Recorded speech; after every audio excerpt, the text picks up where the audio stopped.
So I'm going to show you today how to take the 6-panel pine door that I just purchased at a local lumberyard and turn this into this.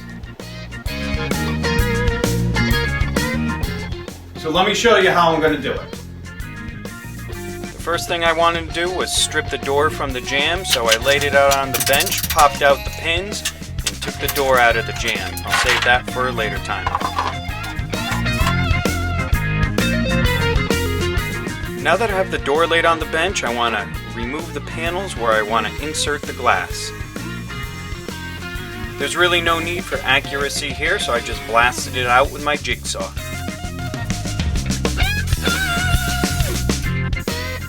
I used my Festool track saw, ran it around the inside perimeter of the stiles and rails of the door, setting it to about half the thickness of the door, allowing me to create a ledge for the glass to sit on.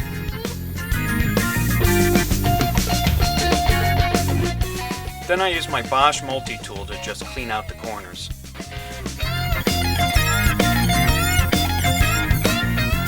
A little bit of handwork is always necessary, so I use my Sand Devil sanding block and a hand chisel to take care of the rest of the task.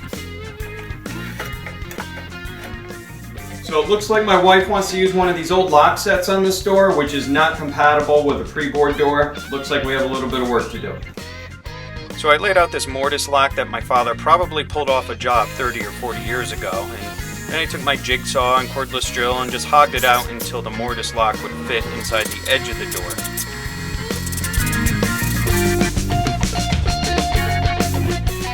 Now that I know it fits, I need to fill in all those gaps and holes and make it look like it never happened.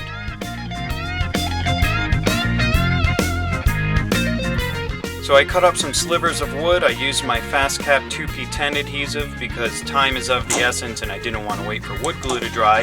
And I put those pieces in and then just simply sliced them off and used my chisel to clean it up, and voila, there it is.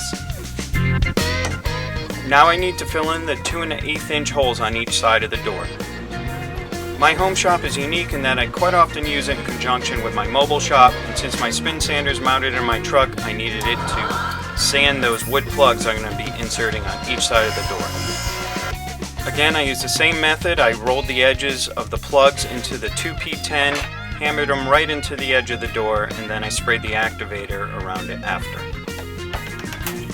I waited a few minutes and gave it a quick spin sand to clean it up as well.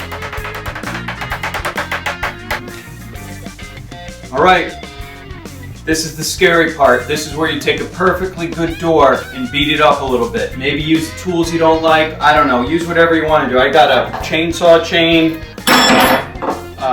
maybe a bike wrench, chisel, monkey wrench, ball peen hammer. I think this was my grandfather. Then the trusty old screwdrivers. You could use these too. So what we want to do is we want to make this door look like it's 100 years old. So we'll see what we could do. We're going to beat it up a little bit, sand it, and I'm going to put a seal coat on it and then do some finish work.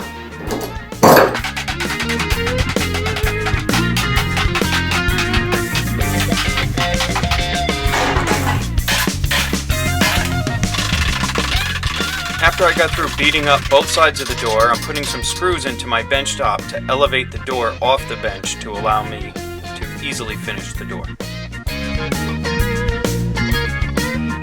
Then using General Finishes High Performance Water-Based Top Coat, I put a quick seal coat on the door before I gloved up and started the glazing process. General Finishes water-based glazing is a pretty forgiving, easy to use product. Once you run around the door or piece of furniture that you're working on and you want areas darker, it's just easy to go over it, add some more glazing, wipe it down, and let it stay darker in the corners or the areas of the panels that you want to stay darker in. Once that glazing is dry, you're going to want to run over it with that high performance top coat to protect the finish. Now that I completed the door, it's time to make the quarter round window stops.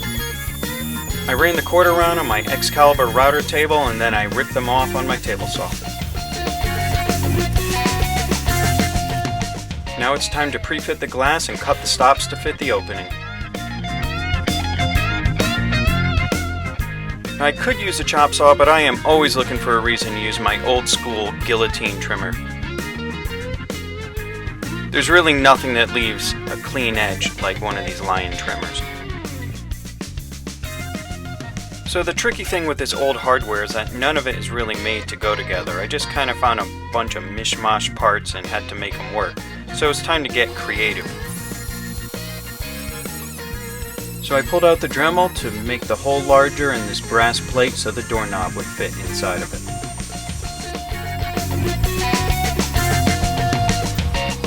I also had to cut off the screw sleeves on the back of this brass plate. That way it will allow me to just face screw the plate right to the door. Now that I know the hardware is all going to work, I'm moving on back to the glass. So I ordered a piece of ordinary 1/4-inch plate glass to fit the opening. So I'm cleaning the glass really well to prep it to apply some window film that I purchased on Amazon. Our thought was that this would make the door look like it's an old school laundry room door or janitor's closet door. Ultimately, the application of this film did what it was supposed to do. It gave us that old school look we were looking for. I like to put a little bit of silicone behind the door stops. This keeps the glass from rattling. Now all that's left is to reinstall the hardware, screw on the hinges, and put in that lock set that we worked so hard on.